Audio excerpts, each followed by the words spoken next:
nossos corações nessa noite. Dê toda a sua atenção ao Senhor, ao mover dEle, porque é para isso que nós viemos, para que Ele nos toque com a sua presença. Amém? Nós vamos nesse momento passar a ministração da palavra do Senhor. Então, por favor, abre a sua Bíblia comigo, na primeira carta de Pedro, capítulo 1.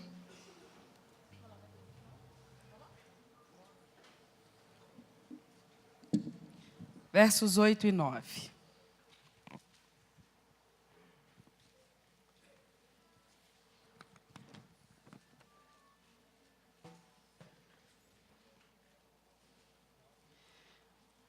Ao qual, não o havendo visto, amais, no qual, não o vendo agora, mas crendo, vos alegrais com gozo inefável e glorioso, alcançando o fim da vossa fé, a salvação da alma.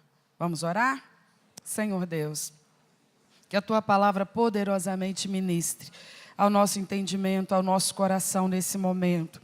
Todos nós aqui estamos, Senhor, trazidos pelo Senhor mesmo, porque o Senhor é que dispõe o nosso coração para Te buscar, e então nós nos rendemos, nos entregamos, e por isso estamos aqui, meu Pai, para viver uma nova experiência com o Senhor. É tão maravilhoso poder louvar ao Senhor, cantar cânticos que expressam a Deus a nossa adoração e a nossa gratidão. E, ó Deus, perceber que o Senhor vem, o Senhor se manifesta no meio de nós. Então, nós te suplicamos agora, Deus, que o Senhor se faz presente no nosso meio. Fala conosco, toca a nossa vida com a Tua palavra, toca a nossa vida com a Tua presença. Somos pessoas em quem o Senhor tem agido, tem trabalhado, tem revelado as Tuas verdades. Então, Deus, que a Tua obra em nós se consolide cada vez mais. Que nessa noite, com toda a liberdade, o Senhor esteja neste lugar e trate com cada um dos Teus filhos, Pai, para a glória do Senhor, em nome de Jesus. Amém. Graças a Deus. Pode se assentar? Aleluia. Na última semana, na última terça-feira, nós estudamos o versículo de número 7, onde o apóstolo Pedro, faz uma comparação e relaciona as aflições, as provações da vida cristã ao processo ao qual o ourives submete o ouro, o processo que purifica, que elimina as impurezas e que torna aquilo que é precioso mais precioso ainda, porquanto elimina aquilo que indigno seja. Então o apóstolo está fazendo essa comparação e dizendo que a vida cristã, eu gostaria que você olhasse para mim, por favor, que a vida cristã, ela tem essa característica, é inerente a ela, faz parte dela, já está ligada a ela, essa questão das circunstâncias probatórias. O Senhor Jesus Cristo deixou isso claro. Isso aconteceu com Ele, aconteceu com seus apóstolos, logo em seguida com os primeiros da igreja primitiva, e ao longo da história da igreja a gente sabe. A vida cristã, ela pertence a ela, essas circunstâncias de provação, de provocação. É uma coisa que está, conforme nós estudamos na semana passada, estritamente medido pelo próprio Deus, porque Ele diz, quando escreve, fala através de Paulo aos Coríntios, Ele diz, não veio sobre vós tentação que não fosse humana, mas fiel é Deus, que não vos deixará provar acima do que podeis suportar, mas com a provação vos dará também o escape, aquele alívio, aquele livramento. Mas a questão da provação na vida cristã, ela é importante, por quê? Porque é o cenário onde se desenvolve e se aprofunda a nossa convicção na vida cristã. A vida cristã é alguma coisa que requer muita firmeza, muita certeza. Na verdade, muitas das coisas da nossa vida não aceitam brincadeira. A vida adulta, ela vai mostrando para nós que as coisas que são estruturais na nossa vida, nelas não cabe brincadeira. A coisa é séria, a coisa requer seriedade. A gente vem ao mundo como criança, então a gente começa a viver brincando e acha que a vida é brincadeira. E na verdade não é. Na medida que a gente vai crescendo, a gente vai vendo que a vida requer de nós seriedade e definição. A gente não pode ficar indefinido na vida, porque o tempo não nos espera, o tempo está passando. E o tempo da indefinição é de um prejuízo quase imensurável, porque o tempo é um produto que a gente ganha de Deus e que a gente não deve jamais desperdiçar. Então, quando a pessoa lida com as questões estruturais da sua vida, ela precisa ter essa consciência de que essas coisas requerem seriedade, objetividade, convicção, para que as decisões tomadas, as atitudes tomadas, elas possam se traduzir em benefício naquela área na vida da pessoa. Por exemplo, se eu falar de uma circunstância que, enquanto criança, a gente não tem noção dela, mas quando cresce, ela se torna uma realidade muito presente na nossa vida, que é a questão da nossa sobrevivência. Você fica adulto e você começa a ver que tem que desbravar seu próprio caminho.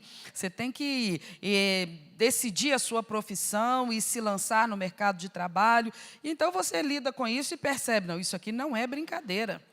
Isso aqui requer seriedade, requer dedicação, porque eu estou no meio de um processo de construção. Se eu brincar com essa construção aqui, não vai sair nada que presta. E o tempo que eu vou desperdiçar fazendo alguma coisa que não vai durar, será de grande prejuízo para mim. Então, quanto antes o ser humano entender a seriedade nesta área, mais rapidamente a sua vida vai se desenhar de uma forma que vai lhe agradar e lhe satisfazer. Se nós falarmos a respeito, por exemplo, da vida conjugal, a vida conjugal é um outro cenário da vida do ser humano adulto que não aceita brincadeira. Isso não é ambiente para brincadeira, é coisa seríssima. É assunto seríssimo na vida de uma pessoa. Reflete a sua capacidade de administração, de organização, de visão. E então não é alguma coisa que se tenta hoje, eu fiquei 1 ano, não deu certo, já meti o pé e vou tentar com outro. 1 ano também é o meu prazo limite, não deu certo, também estou metendo o pé e estou começando com outro. Eu estou mais ou menos 1 ano para cada experiência, se não funcionar, adeus, tchau e benção, e estou começando com outra pessoa. Não é assim que funciona, ou não deveria ser assim que deveria funcionar, porque se trata de uma construção. A vida conjugal não é uma coisa que vem pronta. O relacionamento familiar não é alguma coisa que vem pronta.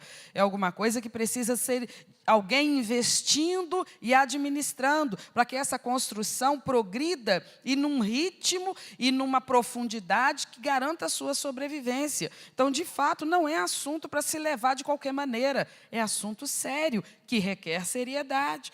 E eu poderia falar de outras coisas, mas se eu for falar da principal, eu vou falar da vida espiritual. Eu vou falar do relacionamento com Deus. E esse não é um cenário para brincadeira. Isso não é um cenário para desperdiçar tempo ou oportunidades. Essa, no final das contas, é a questão mais importante da vida de um cristão.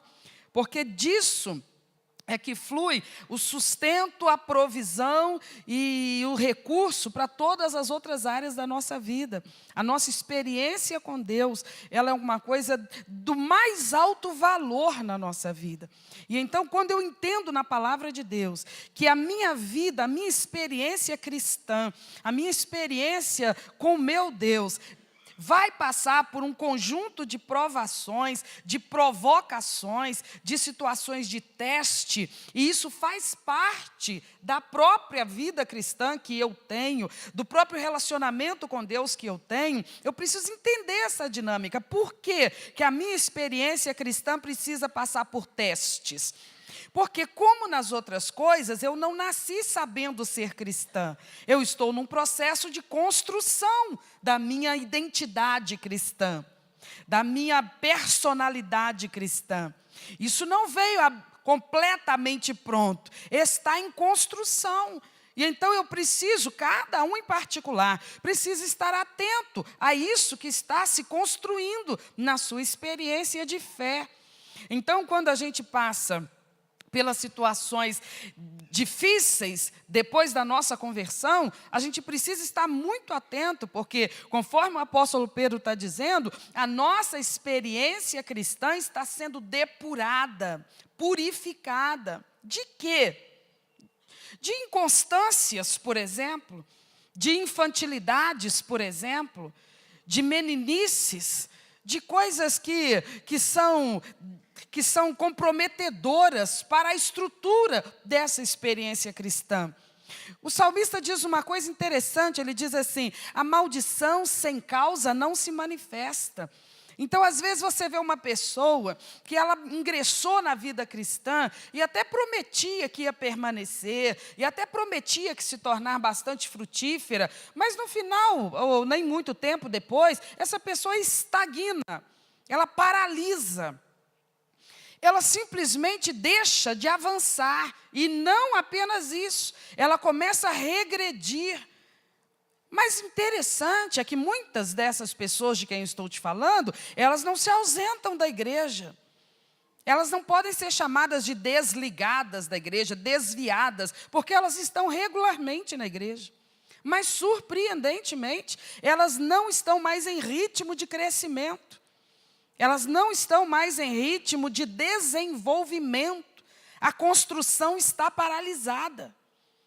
Elas estão religiosamente, semanalmente na igreja, frequentando a igreja religiosamente. Mas, de fato, elas perderam alguma coisa que no comecinho elas tinham.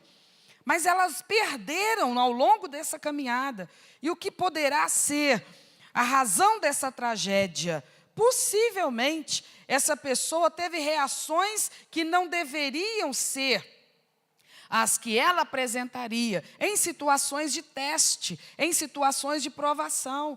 Então, eu e você precisamos entender que essas situações de teste, de provação, de coisas negativas ou desagradáveis que nós enfrentarmos, elas são o momento do salto de qualidade que nós vamos dar na nossa experiência cristã.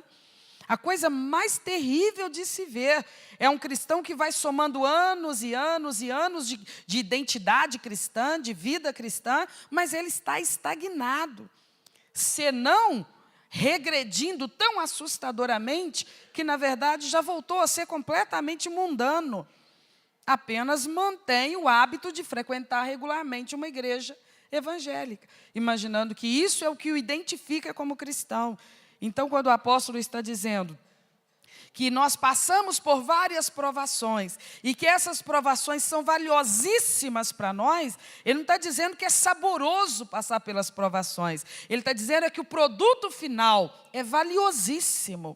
Então, diante disso, nós precisamos realmente entender o tempo das coisas difíceis da nossa vida. É o tempo das maiores, mais sólidas e mais profundas experiências que nós vamos ter com Deus e com a palavra de Deus. Amém, meus irmãos? Que isso nos desperte para a realidade da vida cristã. A hora dos infortúnios não é hora de desligar de Deus, não é hora de se afastar das coisas de Deus, não é hora de dar um tempo nas coisas ministeriais. A hora de lutas profundas é hora de se achegar mais ainda àquele que é a fonte e origem da nossa força e do nosso vigor.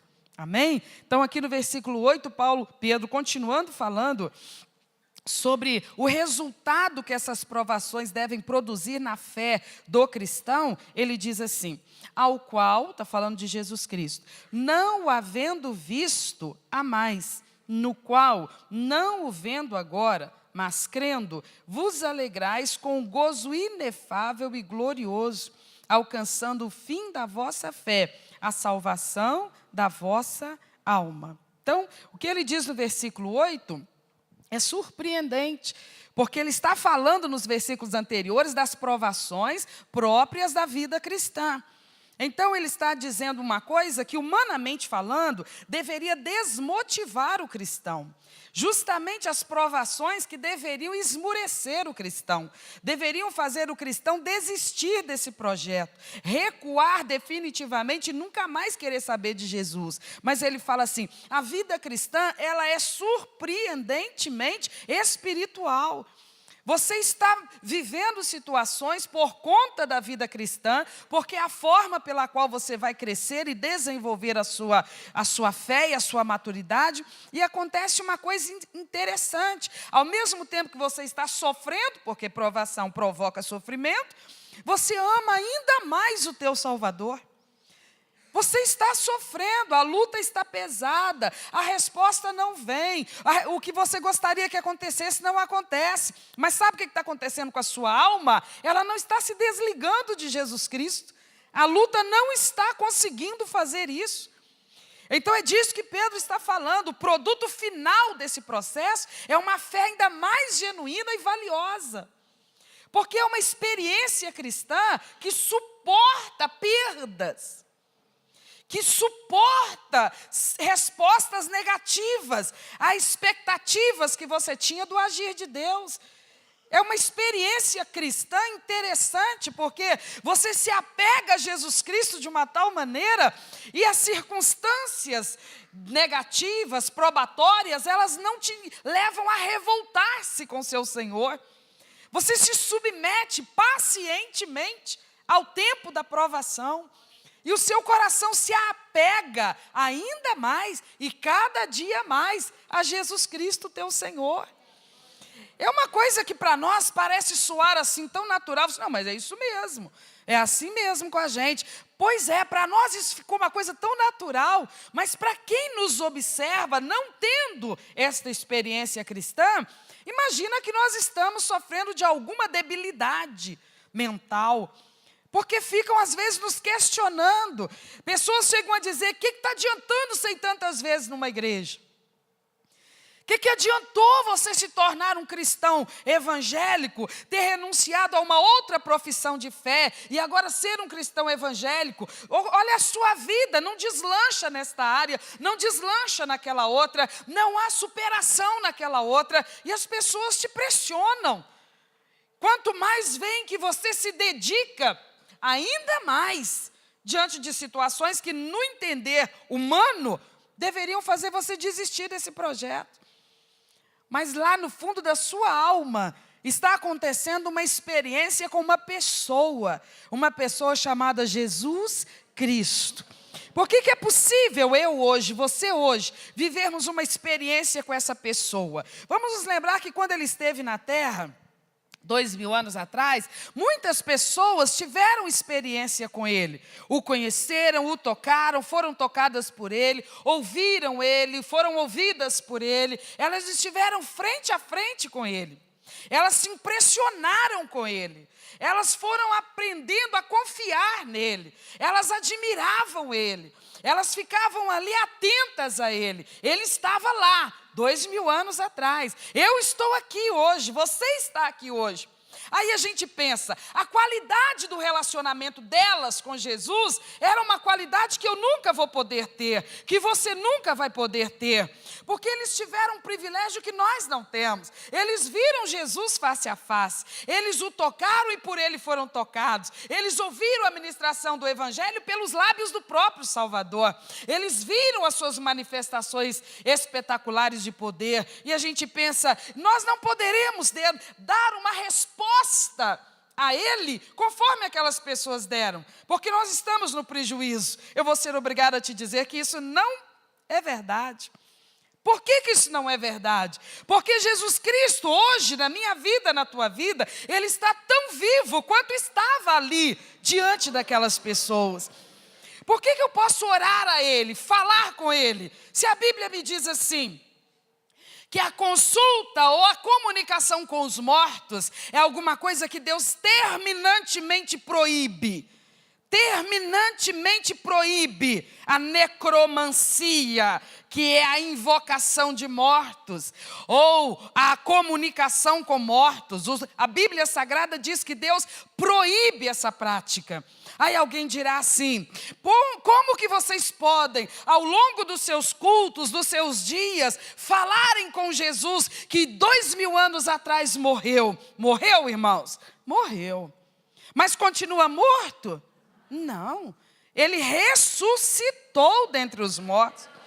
Ele não está figuradamente vivo, ele está literalmente vivo.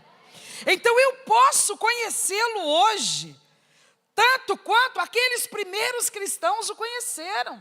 A minha experiência com Ele hoje não precisa ser prejudicada pelo fato de Ele não estar encarnado e então eu não poder vê-lo com esses olhos ou tocá-lo com essas mãos. Porque se é verdade que não posso vê-lo com esses olhos e tocá-lo com estas mãos, também é verdade que Ele se torna visível a mim, de uma forma que esses olhos não captam, não percebem, mas a minha fé o enxerga, a minha fé o identifica, o meu relacionamento com Ele possibilita que eu o discirna na minha vida diária. Eu vejo Ele na minha vida diária. Você percebe o agir dEle na sua vida diária.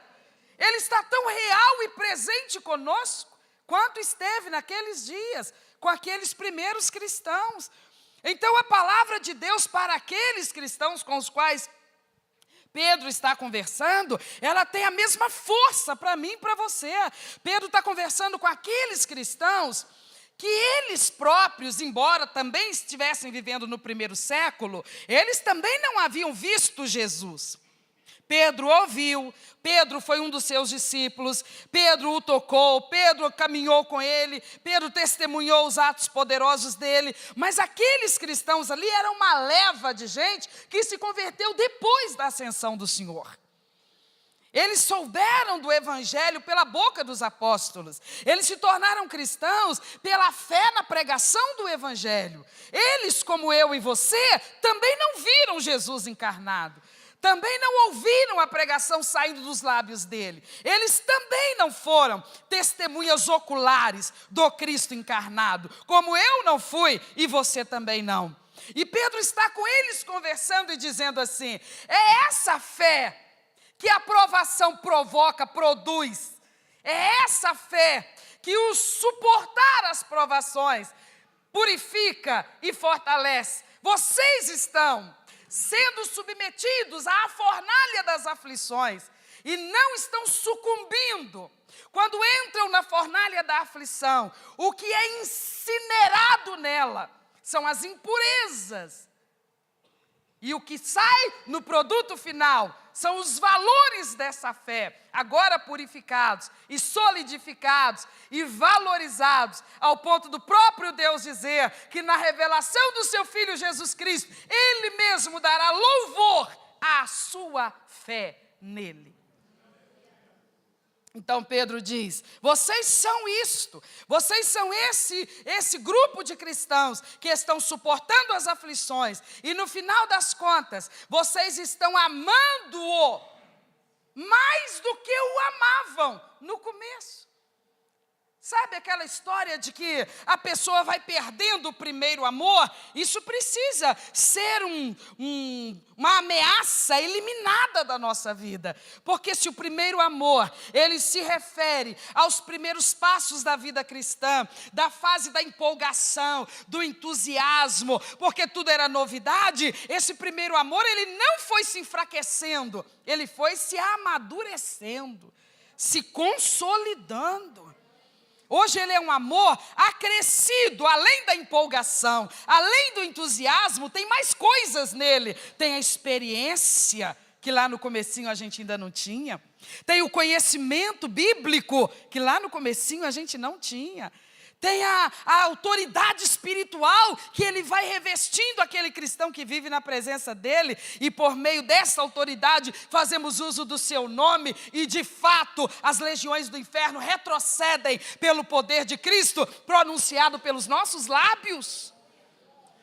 Então esse primeiro amor, ele não vai se evaporando como quem se desencanta com um brinquedinho novo. Esse primeiro amor na vida do crente, que segue nesse processo, que confia plenamente no Deus que agora rege a sua vida, esse primeiro amor amadurece. Pedro está conversando com uma quantidade de cristãos que estavam amargando aflições terríveis, quase insuportáveis. Mas sabe o que saía da boca deles? Glória a Deus, glória a Deus, glória a Deus. Eles exaltavam a Deus, eles exaltavam Jesus Cristo, diante de todas as suas perdas. Obviamente, eles sofriam suas perdas, mas uma coisa eles não estavam perdendo: a sua fé em Jesus Cristo. Então eles estavam não apenas mantendo a sua regularidade nas práticas religiosas, mas Pedro está dizendo: vocês não ouviram, mas vocês o amam. Vocês continuam amando ao seu Salvador. Mesmo diante das circunstâncias difíceis que vocês vêm enfrentando, e sobre elas vocês falam com Ele, e sobre elas vocês oram a Ele, e a respeito delas vocês até pedem livramento, mas às vezes Ele não dá um sim imediato.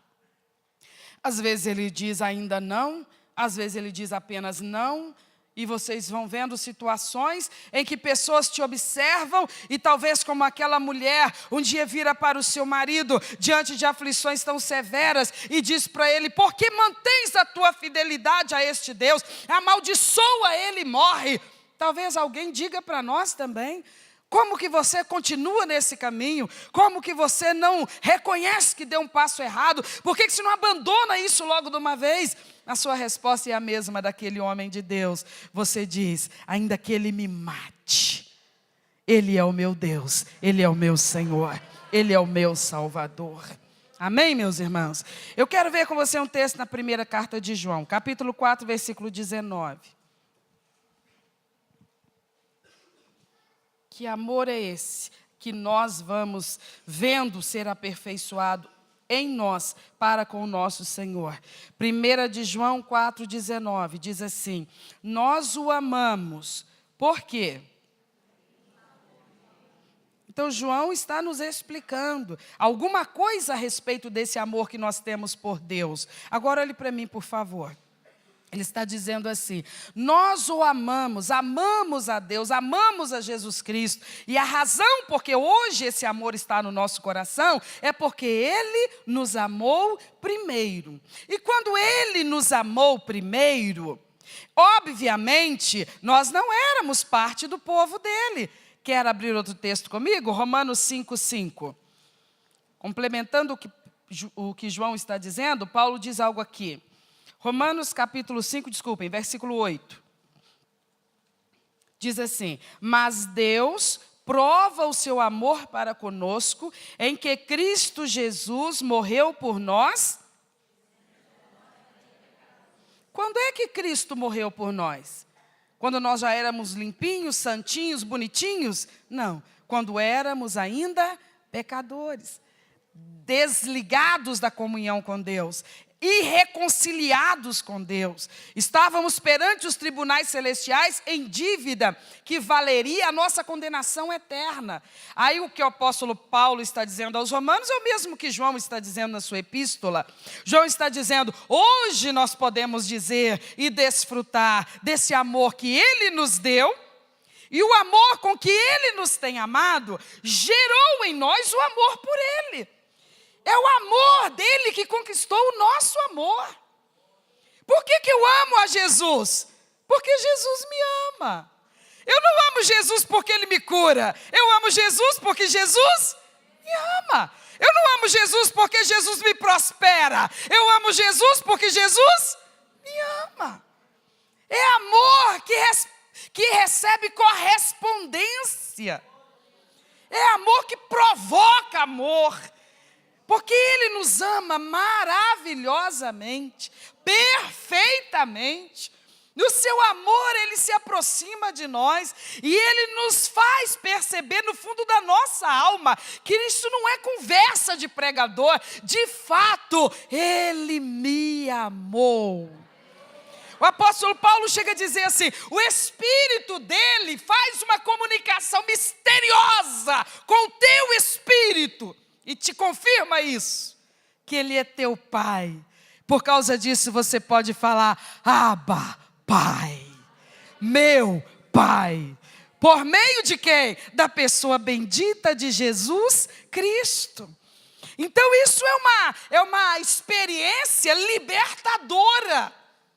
Eu amo por quê? Porque sou amada por Ele. Então, de quem que é o crédito pelo amor que eu tenho por Ele? Dele mesmo. Em que circunstâncias Ele começou a me amar? Quando eu ainda era um miserável pecador, distanciado da graça dele, condenado. Eu era inimigo, eu era irreconciliado. Ele não esperou eu me tornar aliado, amigo, filho perfeito. Não, ele me amou quando eu precisei ser amado, embora eu não merecia ser amado por ele. Essa é a experiência de todos nós. Ele nos amou primeiro, como assim? Ele nos amou quando o que nós merecíamos era juízo. Ele não nos deu o que nós merecíamos, Ele nos deu o que nós precisávamos. Ele nos deu misericórdia, Ele nos deu bondade, Ele nos deu o seu amor. O que Ele ofereceu para nós, produz em nós alguma coisa semelhante.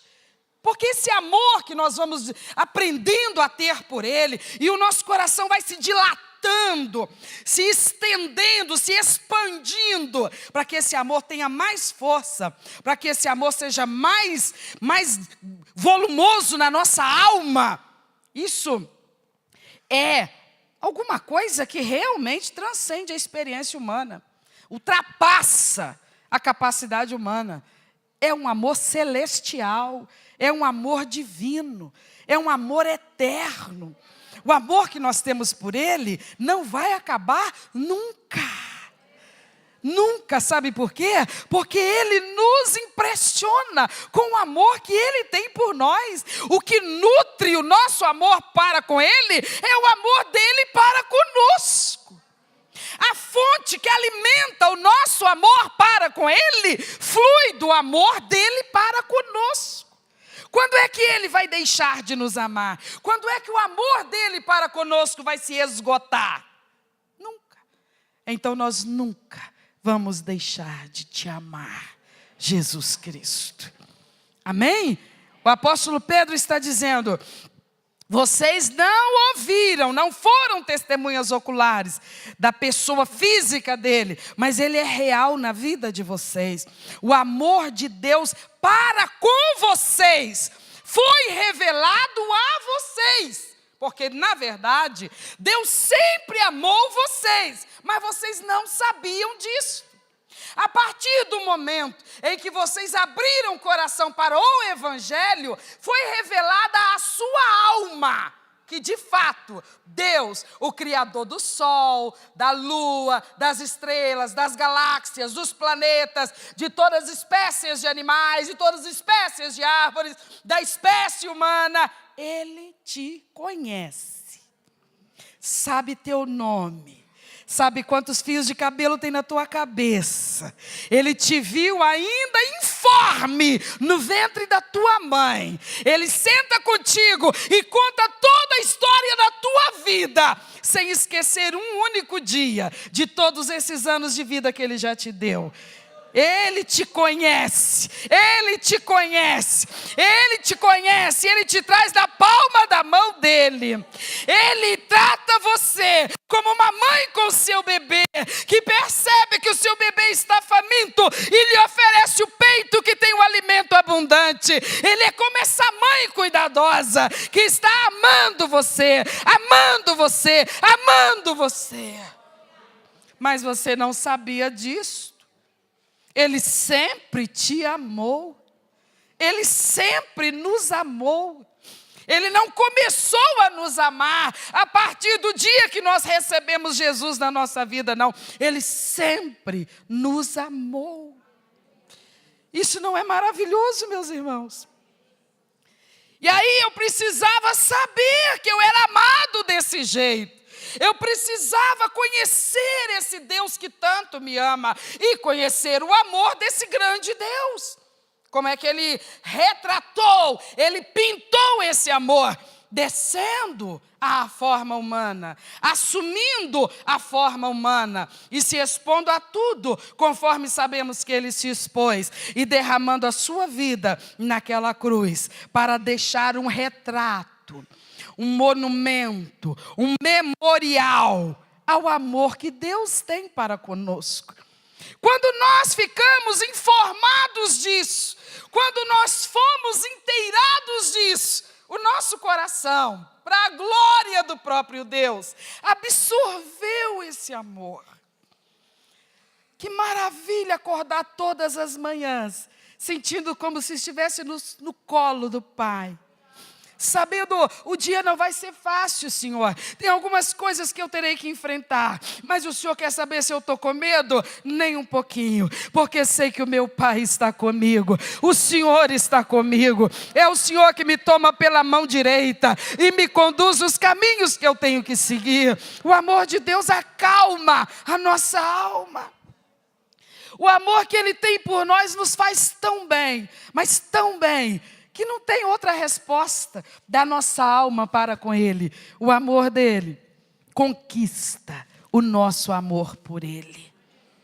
Então Pedro está dizendo, esse amor que vocês têm por Ele, Ele também entra na hora da aflição. Quando a aflição chega na sua vida, você entra com tudo que você é e com tudo que você tem.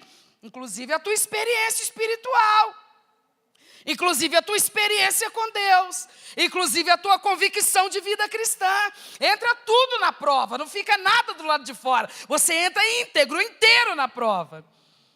Você sabe o que acontece? A fornalha da aflição dura um tempo, porque diz o salmista que a tristeza pode durar toda uma noite, mas a alegria vem pela manhã. Então, quando aquele período probatório se encerra, acaba lá do outro lado, quando sai daquele vale de prova, de luta, de dor, você sai amando Jesus, fortemente, profundamente. Por quê? Porque a aflição não te faz enganar-se, imaginando, eu estou passando pelo que passo, então só pode ser que Ele não me ama, como imaginei que Ele me amasse. Não.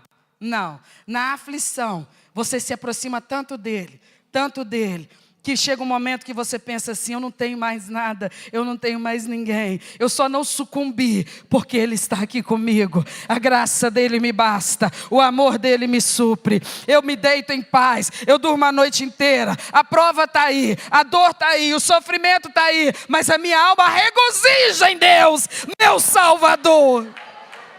Por quê? Porque eu encontro ali, aleluia, porque eu o percebo ali. Sabe, irmãos, é muito maravilhoso ouvirmos Deus falar, através dos escritores da Bíblia, e Ele dizer que Ele quer isto, Ele quer ser amado. Ele fala com o seu povo lá no Antigo Testamento, e Ele diz, ouve Israel, amarás o Senhor teu Deus. Deus falou isso ou não falou? Ele pediu para o povo amá-lo. Mas Ele falou qual a intensidade desse amor. Como é que era para amar? Todo o seu coração, de toda a tua alma, de todo o teu entendimento, plenamente, totalmente, completamente. Ame a um Deus que é amor. Ele é amor. O amor, Ele é a maior e mais plena definição do nosso Deus. É o amor, é justamente a maneira como Ele age para transformar vidas. Ele transforma vidas com o toque do seu amor. Do seu amor que se manifesta no perdão, na justificação, na restauração, nas oportunidades repetidas que Ele vai nos dando. Um amor que é paciente conosco, não é? O amor dEle tem paciência conosco. O amor dEle é benevolente para conosco. O amor dEle cobre a multidão dos nossos pecados, das nossas imperfeições. Então agora eu entendo quando Paulo diz, Ele me amou, Ele me ama, Ele provou o seu amor para comigo. Embora eu era um terrível pecador. E hoje o que eu sou? Eu continuo sendo um pecador. Ah, mas eu já abandonei isso, aquilo outro. O pecado está na nossa estrutura. Nós estamos libertos do pecado justamente pela obra do amor de Deus na nossa vida. Porque se Deus de novo nos entregasse a nós mesmos, nós correríamos de volta ao pecado, de volta aos enganos, de volta às atitudes que estão incorretas, segundo a perfeita moralidade e ética do nosso Deus. Então nós não deixamos de ser pecadores, somos pecadores redimidos, somos pecadores salvos, mas somos pecadores. Qual que é o dia da semana que a gente consegue virar as 24 horas sem pecar? Por que nós pecamos, gente? Porque nós somos pecadores. É próprio da nossa natureza humana. Nós somos falhos, nós não somos moralmente perfeitos. Nós não somos moralmente perfeitos. Nós erramos, nós falhamos. Mas Ele está na nossa vida. Ele chega a dizer assim que Ele mora em nós. Ele chega a dizer que a nossa vida particular é morada dEle, é templo e habitação dEle. Meu Deus, como pode haver essa reconciliação, essa harmonia entre uma santidade absoluta como tu e um pecador como eu? O que explica isso? O amor. O amor que Ele tem por nós, o amor que o impulsiona a cuidar de nós, a nos fornecer e oferecer o de que nós precisamos. A sua paciência, a sua bondade, a sua benignidade. Embora, por vezes, se olharmos na ótica da justiça, não seria o que nós estaríamos merecendo. Mas Ele tem para conosco o seu amor pleno e perfeito. Então, João diz assim, sabe por que nós o amamos? Porque Ele nos amou primeiro. Então, quer dizer que o meu amor por Ele é produto do amor dEle por mim? Exatamente. E então, se o meu amor por Ele é produto do amor dEle por mim, e o amor dEle, sendo dEle, é divino, porque tudo nele é divino, o amor que eu tenho por Ele é divino. O amor que eu tenho por Ele é celestial, é eterno. Por isso pessoas vão escandalizar conosco, quando nos verem amargando as nossas aflições. Desculpem, no meio das nossas aflições, nós vamos cantar louvores ao nosso Deus, nós vamos nos preparar para ir para casa, cultuar ao nosso Deus, nós vamos atravessar os portões da igreja, dizendo glória a Deus e aleluia. Pessoas vão nos desafiar e dizer, vem espairecer comigo, vamos para uma balada, vamos para um trem qualquer, vamos aliviar um pouco a tensão. E você vai dizer, eu me alivio, é na casa do meu Deus. Eu alivio toda a minha angústia, todo o meu estresse. É quando eu entro lá na congregação dos justos, sabe, pecadores como eu, mas justificados pelo sangue do Calvário. E nós ali aplaudimos a Ele, nós gritamos aleluia, nós saltamos, nós dançamos, nós marchamos. Nós choramos, nós sorrimos, tudo na presença dEle. Ele é tudo para nós, Ele é tudo na nossa vida. Pedro está conversando com aqueles cristãos e dizendo, vocês não o viram, estão passando o que estão passando, e glória a Deus, vocês continuam amando Ele.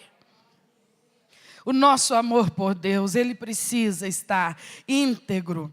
Ele precisa estar protegido. Não há justificativa para que esse amor esfrie na nossa alma.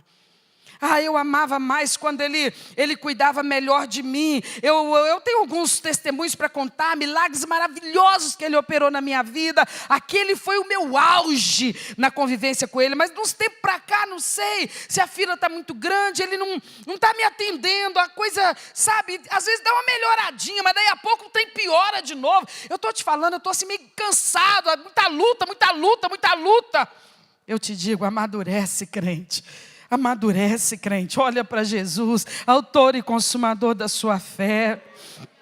Podem te tirar tudo nessa terra, mas não podem tirar a coisa principal, o teu relacionamento com Deus, a tua experiência cristã, o teu relacionamento com o Espírito Santo, que te renova todos os dias, todos os dias, todos os dias. Por quê? Porque o amor cura. Ele nos visita com o amor que Deus tem para conosco. Amém? O que o apóstolo Pedro está dizendo é que as aflições, a fornalha das aflições, tinha mesmo que consumir, que incinerar algumas coisas, mas outras coisas jamais poderiam ser incineradas pelas aflições. Às vezes a aflição vai durar uma semana, às vezes ela vai durar um mês, às vezes ela vai durar um ano, talvez ela dure 10 anos. Eu te pergunto, olhe para você mesmo e não responda para mim, responda para você mesmo. Se a tua luta durar 10 anos e o poderoso não bater o martelo dizendo hoje é o dia da tua vitória, como estará você daqui a 10 anos no meio dessa prova? Você terá esmurecido? Você terá desistido? Você terá se frustrado? Você terá se decepcionado? Você vai começar então a tentar achar explicações e dizer, não, é porque essa igreja aqui não tem oração forte, eu vou caçar uma que tem oração forte. E você vai zanzar por todas as igrejas possíveis na cidade. E o Senhor Deus, que não pode ser pressionado, vai continuar te dizendo, tu está em estado de espera, tu está em estado de espera, tu continua em estado de espera.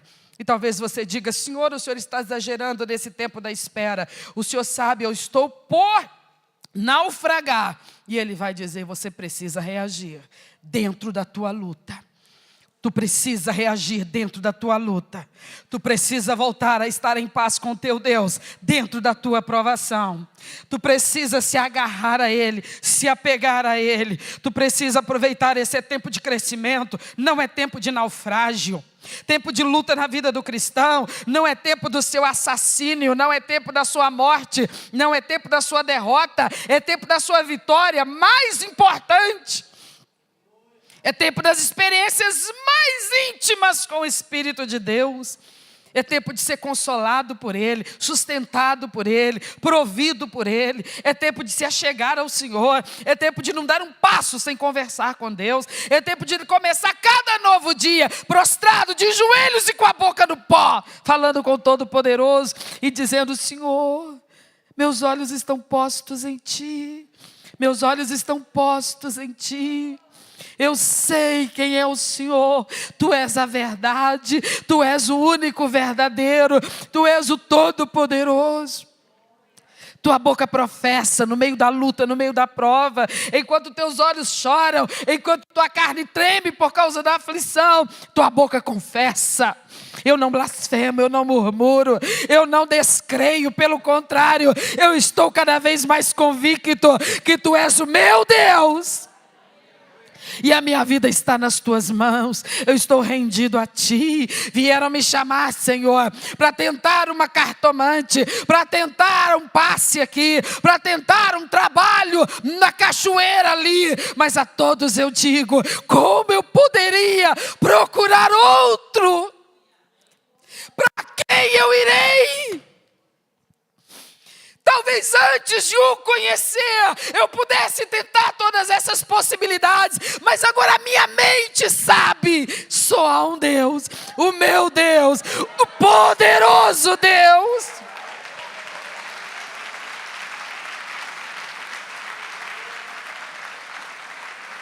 E aquele que me desafia, me dirá, tá, Ele é o Todo-Poderoso, Ele é Deus, Ele é o único Deus, mas Ele não está te ouvindo. Eu digo, você não sabe nada sobre Ele. Eu sou filho amado dEle. Não tem nada que acontece comigo que Ele não esteja vendo. Ele é o meu guardião, Ele é o meu guardador, Ele é o meu sentinela. Ele está vendo tudo, Ele sabe de tudo, Ele escuta tudo. E Ele está comigo na prova.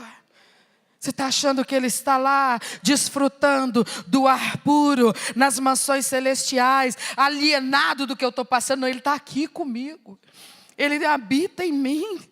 Ele está vendo todo o estado da minha alma. E eu quero que Ele veja mais alguma coisa. Eu quero que Ele veja que eu o amo muito, que eu o amo demais, que Ele é tudo que eu tenho, que eu preciso dEle, renovando as minhas forças. Não importa se isso vai durar mais um dia, mais um ano, mais 10 anos. O que me importa é que Ele esteja comigo. É que eu esteja com Ele. É que Ele em mim, eu nele. Ele em mim, eu nele. Essa é a sociedade que me interessa. Então, quando o apóstolo Pedro está ensinando e falando com aqueles cristãos, ele os reconhece, os elogia, por conta dessa resistência do seu amor para com Deus. Tudo, meus queridos irmãos, que nós temos experimentado na nossa vida cristã é maravilhoso. Por exemplo, termos a oportunidade de congregar, isso é maravilhoso. Termos uma família de fé, uma família cristã, isso é maravilhoso. Mas não é isso o principal. Isso não apenas é maravilhoso, como é necessário, é bíblico, e não há como servir a Deus fora desse modelo, porque só esse modelo ele deixou, e até onde eu sei, ele não escreveu outra Bíblia. Mas não é isso a razão do nosso bem-estar. Porque há momentos das nossas mais severas aflições que não há um irmão, uma irmã que nos possa trazer algum alívio naquilo que a gente está passando. Então não adianta desesperar ou frustrar com a igreja, porque a igreja faz parte do processo de Deus na didática do nosso crescimento e da formação do nosso caráter cristão. Mas ela nunca vai substituir a pessoa central da nossa fé, que é Jesus Cristo, nosso Senhor. Então nós temos que viver essa experiência com essa pessoa, Jesus Cristo. Ouça os ministros de louvor, ouça os pregadores, louve a Deus pelo tanto que Deus usa um, que Deus usa outro, mas não se engane, são comedores de arroz com feijão igual você mesmo, são pessoas que enfrentam aflições e lutas igual você mesmo. Olhe para Jesus, autor e consumador da sua fé. Aproxime-se da pessoa de Jesus Cristo, porque é nele que está tudo que o Pai reservou para nós, está na pessoa de Jesus Cristo. Amém? Eu queria que você lesse comigo um texto, porque 2 Timóteo capítulo 1, versículo de número 12.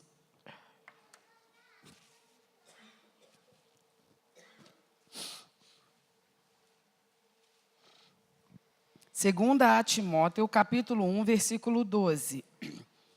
Porque o apóstolo Pedro está dizendo no versículo 8, que eles não havendo visto, estavam amando, e no qual não vendo naquele momento, continuavam crendo. Então eu quero que a gente examine um pouquinho essa experiência do apóstolo Paulo. Capítulo 1, versículo 12. Por cuja causa padeço também isto, mas eu não me envergonho, porque eu sei em quem eu tenho crido, e eu estou certo de que Ele é poderoso para guardar o meu depósito até aquele dia. O apóstolo Paulo foi uma das pessoas mais usadas por Deus naquele primeiro século. Foi um desbravador de regiões, levando o cristianismo para regiões onde ele nunca tinha sido anunciado, nunca tinha sido pregado. Ele também foi dos mais perseguidos no seu ministério. Então ele tinha grandes conquistas no seu ministério, mas também ele tinha muitas aflições, muitos sofrimentos. Eram situações de vexame público, eram situações de flagelo físico, porque ele era açoitado, ele ficava privado da liberdade, preso muitas vezes, e ele continuava amando Jesus Cristo. E escreve a Timóteo, essa segunda carta que ele escreve a Timóteo, é a última coisa que ele escreveu. Daí a pouquinho ele ia ser morto. Ele já estava debaixo de condenação. Ele já havia sido julgado e condenado. A pessoa, o líder romano, já o havia sentenciado à morte. E também já estava estabelecido o modelo do seu martírio. Ele seria decapitado. Ele sabia disso. Ele havia vindo de muitas experiências assim. Ele tinha sido preso muitas vezes, açoitado muitas vezes e enfrentado ameaça de morte muitas vezes. Mas em todas elas ele tinha aquele sentimento na alma dele de que ainda não era o fim. Ele tinha esse discernimento lá no fundo da sua alma de que Deus o livraria. Não sabia exatamente como nem quando, mas lá no fundo da sua alma ele tinha uma convicção: eu vou sair dessa, eu vou livrar, ainda não é o fim, ainda não vai ser dessa vez, ainda não está acabada a minha carreira. Agora, porém, quando ele escreve a sua segunda carta a Timóteo, que foi a última carta que ele escreveu antes de morrer, já debaixo da sentença de morte, ele diz coisas, sabe, que nós deveríamos estudar com calma, porque são as palavras de uma pessoa que está no fim da vida e sabe que está. E debaixo de acusações injustas, porque ele tinha sido preso, não porque tinha assaltado alguém, violentado alguém, feito violência com alguém, não tinha cometido crime algum. O que era a justificativa para ele estar preso? Porque ele estava anunciando o evangelho de Jesus Cristo e pessoas estavam se tornando cristãs. Era a única razão pela qual ele estava preso. Mas se ele só estava anunciando o evangelho de Jesus Cristo para que pessoas fossem salvas, porque Jesus mandou ele fazer isso. Então qualquer um no lugar dele poderia dizer assim, mas como assim? Ele não me mandou fazer isso? Como é que ele não está me dando aqui a retaguarda e me protegendo e me livrando desses infortúnios? Não tinha confusão teológica na cabeça dele. Ele anunciava Jesus Cristo Todo-Poderoso. Ele anunciava Jesus Cristo, aquele que garante a vida eterna. Ele anunciava Deus, o Pai de Jesus Cristo, como aquele que cumpre as promessas que faz aos seus filhos na face da terra. Ele pregava o evangelho para as multidões com absoluta certeza, com absoluta convicção. Tudo que ele falava a respeito da pessoa de Jesus Cristo, de Deus, o Pai de Jesus Cristo, ele falava com absoluta convicção, porque de fato, isso era a verdade que ele havia aprendido e a verdade na qual ele acreditava. Agora, vivendo essa experiência tão difícil do seu último aprisionamento e sabendo que agora ele realmente seria morto, ele diz algumas coisas, e esse versículo 12, só aqui a gente já vê algumas coisas importantes. Ele diz, por cuja causa eu padeço também isto. Nos versículos anteriores, ele está falando da pessoa de Jesus Cristo e está falando do chamado que ele havia recebido diretamente de Jesus Cristo para levar o evangelho às pessoas. Então, ele está fazendo uma análise aqui agora da situação que ele está vivendo nesse momento, olhe para mim, por favor, e de como ele está se sentindo no momento dessa situação. Ele está explicando para Timóteo, que era um pastor bem mais jovem, tinha sido discípulo de Paulo, estava também respondendo pela liderança de uma igreja e também na iminência de passar algumas perseguições. Então ele escreve a Timóteo e está fazendo uma análise do que está acontecendo com ele nesse momento e de como ele está se sentindo diante do que ele estava passando. Ele diz, eu estou padecendo. A expressão que ele usa descreve o seu sofrimento psicológico e físico. Ele diz, eu estou padecendo por conta de Jesus Cristo e do chamado que Jesus Cristo me confiou. Eu estou enfrentando uma situação aqui agora que se eu nunca tivesse me convertido ao evangelho e nunca, por consequência, me tornasse um pregador do evangelho, possivelmente eu não estaria nessa condição. Por causa da pessoa de Jesus Cristo, a quem eu amo. Por causa do chamado que Ele me confiou, ao qual eu me dedico, com toda a sinceridade e esforço, eu passo agora o que estou passando. Eu estou padecendo aqui agora. Por consequência disso, de ter recebido Jesus como meu Senhor e meu Salvador, e de quando Ele me chamou para servi-lo pregando o evangelho, eu não ter me recusado, eu ter me disposto, e de fato tenho trabalhado dessa forma para Ele. Ele diz, eu estou padecendo aqui agora, e eu não estou ignorando a razão pela qual isso está acontecendo comigo. Alguém que não o conhecesse, fosse habituado a juízos rápidos, poderia dizer, você só pode estar em pecado. Não é assim que as pessoas costumam dizer, quando vem um crente passando prova? Só pode ser pecado, vai fazer um concerto com Deus, não entende nada de Bíblia. Porque nem sempre o sofrimento na vida de um filho de Deus é consequência de pecado, é consequência de coisa errada. Na maioria das vezes, é consequência de coisa certa que esse crente está fazendo. É a perseguição por conta de atitudes corretas, de acordo com os princípios bíblicos. E então, quem fizesse essa leitura de Paulo, que fizesse. Mas ele não estava confuso. Analisando o que estava acontecendo com ele mesmo, ele não estava confuso. Ele não estava colocando Deus contra a parede, mas como assim? Não tinha nada disso na boca dele. Ele estava tranquilamente identificando. Eu padeço por conta de ser leal a Cristo, à causa de Cristo. Isso levou o meu Cristo à cruz, rejeitado, perseguido pelas pessoas. E eu sei que isso faz parte do meu chamado também. Então ele continua.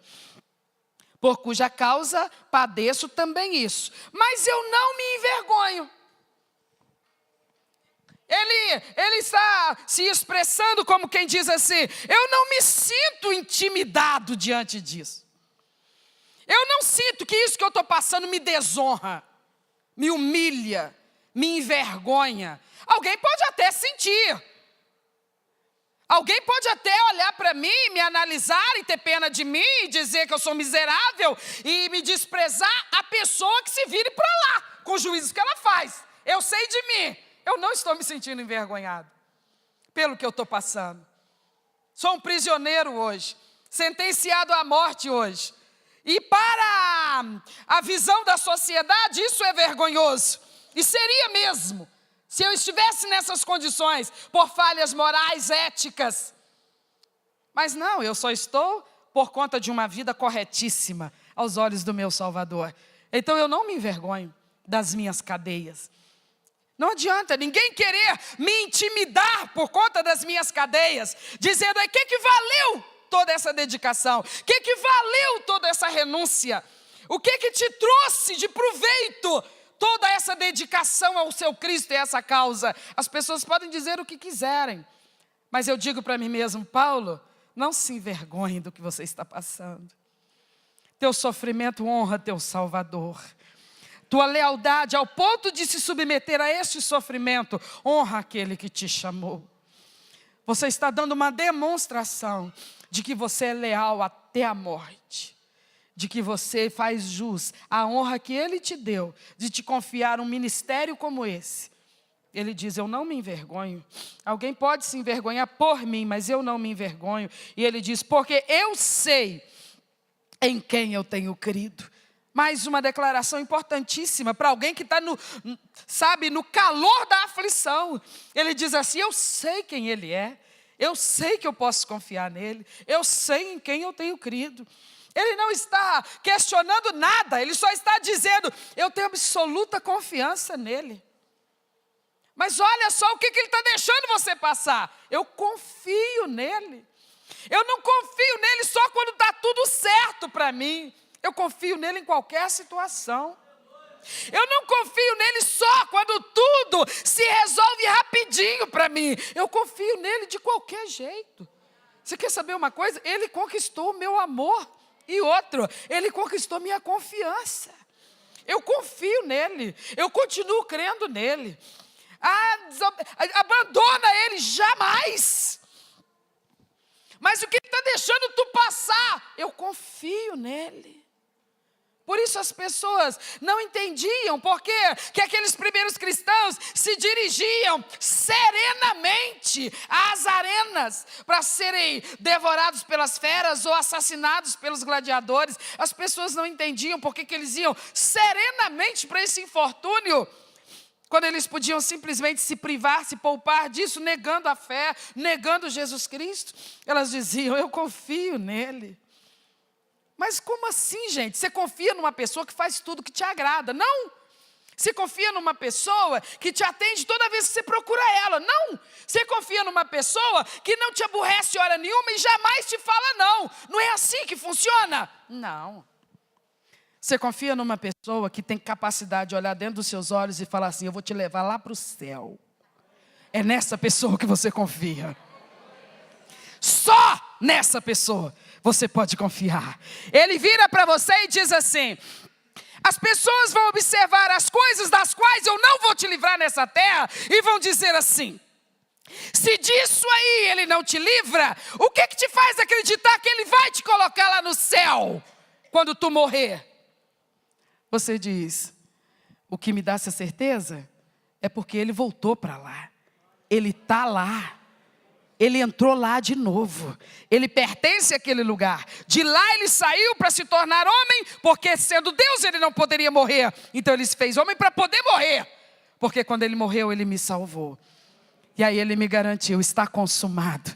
Tua entrada lá está garantida. Um dia tu ouvirás da minha boca, vinde benditos do meu Pai, possuir por herança o reino que está preparado para vocês desde a fundação do mundo. Você sabe por que eu morro por Ele? Porque Ele morreu por mim. Você sabe por que a gente confia nele, mesmo que Ele não resolva nossos problemas nessa terra, a tempo e a hora como a gente gostaria? Porque nós servimos a Ele não é pelas soluções dos problemas daqui, é pela glória eterna que Ele nos garante lá em cima. O apóstolo Paulo diz, eu sei em quem eu creio. Ele não me disse que eu não passaria problema nessa terra. Ele não me disse que eu não passaria tribulações nessa terra. Ele nunca falou isso. As pessoas fazem essa leitura. Ora, se você serve ao Deus, que Ele é o único, verdadeiro e poderoso e todo-poderoso, então deveria ser assim.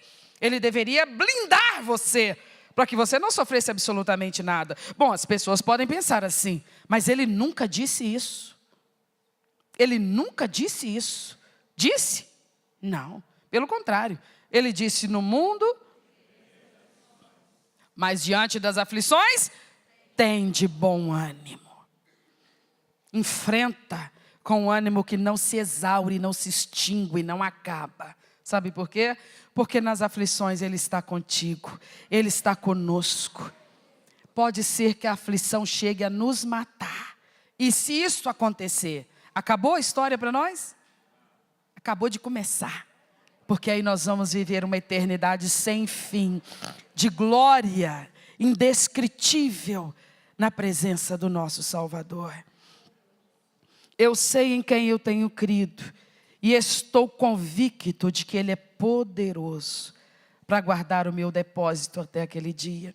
Paulo diz, sabe, eu vou fechar com esse raciocínio e nós vamos orar. Paulo, como que está dizendo assim, quando me falaram de Cristo, ou quando eu aprendi a conhecê-lo, quando eu comecei a conhecê-lo, eu comecei a ser persuadido a confiar nele. Aqueles primeiros passos foi um processo de iniciação. E eu comecei a ser persuadido, convencido de que eu poderia confiar nele.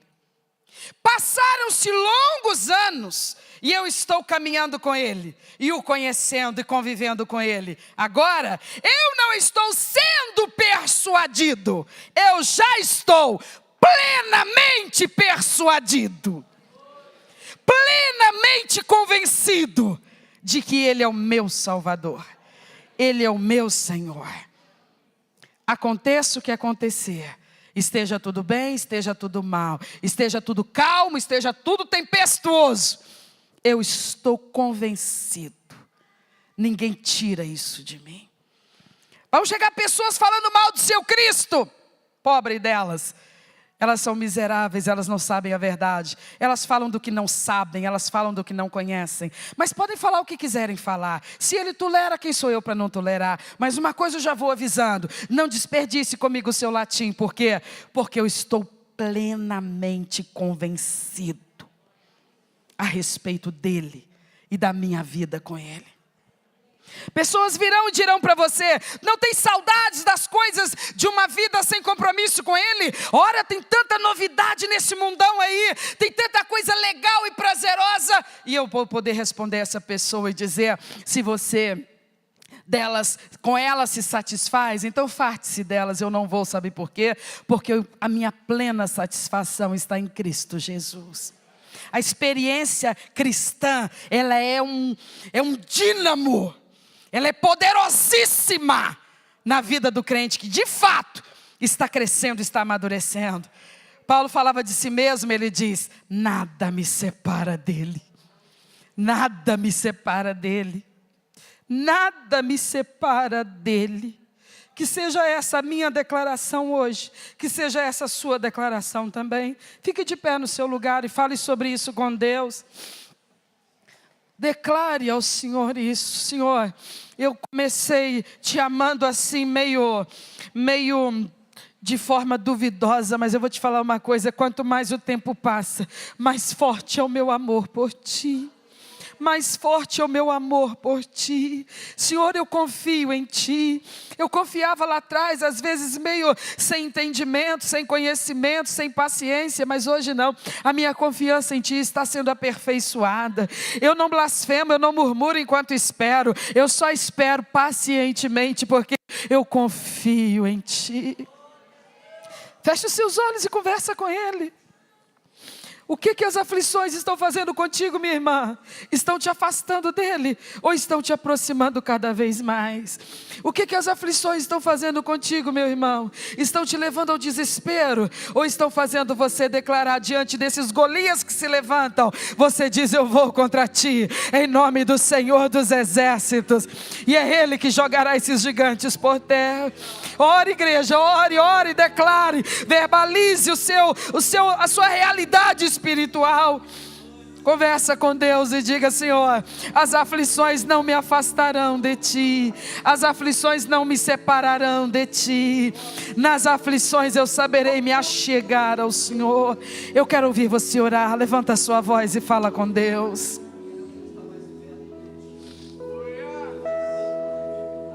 Aleluia, aleluia, aleluia. Tu és maravilhoso demais, Senhor. Bendito o teu nome, bendita a tua obra, bendito o teu amor.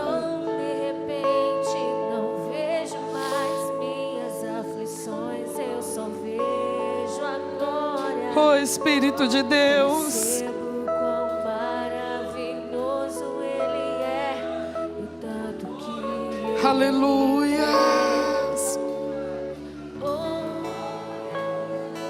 Ele me amou. Você sabe disso, o Espírito Santo já te contou isso.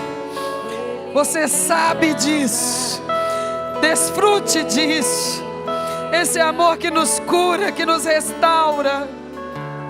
Aleluia.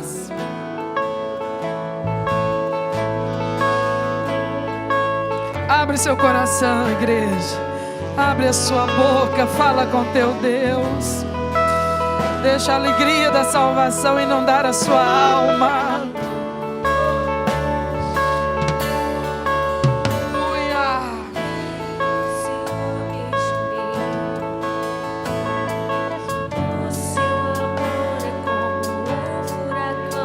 Aleluia.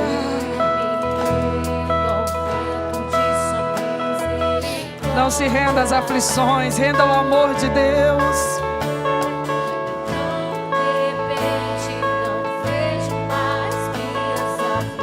Aleluia.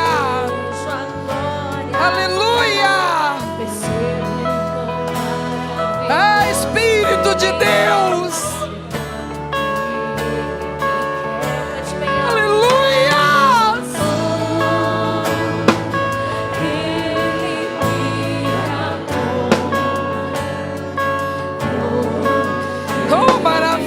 De Deus, maravilha,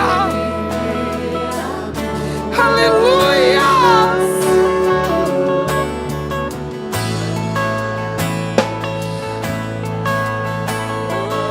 maravilha de Deus,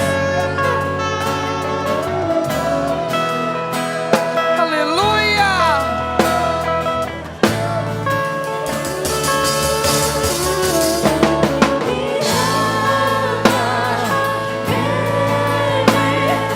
Espírito Santo, fala Espírito, fala Espírito de Deus, fala pra ela, Senhor, fala pra ela, Deus, fala pra ele, Senhor,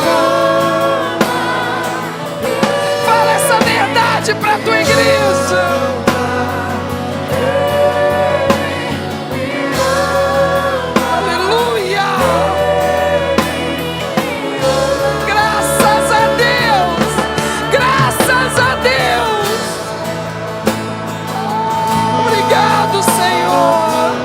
Obrigado, Deus.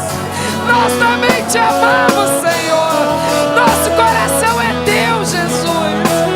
Tu és amado, amado, amado.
Ora, igreja, ora, ora. Abre a tua boca. Não fica a sua boca fechada. Abre a tua boca. Glorifica Ele. Ele te ama. Ele te ama. Aleluia. Fala com Deus. Rasga teu coração diante dEle. Oh, Deus Santo, nós te amamos, Senhor. Nós te adoramos, Senhor, na beleza da tua santidade, na grandeza do teu poder. Glória a Deus, glória a Deus. Aleluia, aleluia. Oh, Espírito Santo, toca, Espírito Santo, toca, Espírito Santo, toca, Espírito Santo, toca, Senhor, nessa noite, em cada crente, renovando, batizando com o Espírito Santo, enchendo da tua presença. Não queremos ser uma igreja fria, não queremos ser uma igreja morna, queremos ser uma igreja quente, fervorosa, que busca a tua face, que te ame de maneira intensa, Senhor. Fala com Deus. Aproveita esse momento, meu querido. Abre a tua boca. Se derrame na presença de Deus. Você está na casa de Deus, na presença de Deus. Em nome de Jesus, Pai, renova o seu povo nessa noite. Enche o teu povo, Senhor, na presença santa do teu Espírito Santo. Em nome de Jesus, em nome de Jesus, nós te amamos, Senhor. Nós te amamos, Senhor. Nós te glorificamos. Nós exaltamos o teu nome. Nós declaramos essa noite que só o Senhor é Deus e não há outro Deus além de ti. Aleluia. Recebe aí, ó Deus, a oração, a adoração do teu povo. Aleluia. Glória a Deus, glória a Deus. Aleluia. Glória a Deus. Você pode aplaudir o nome do Senhor?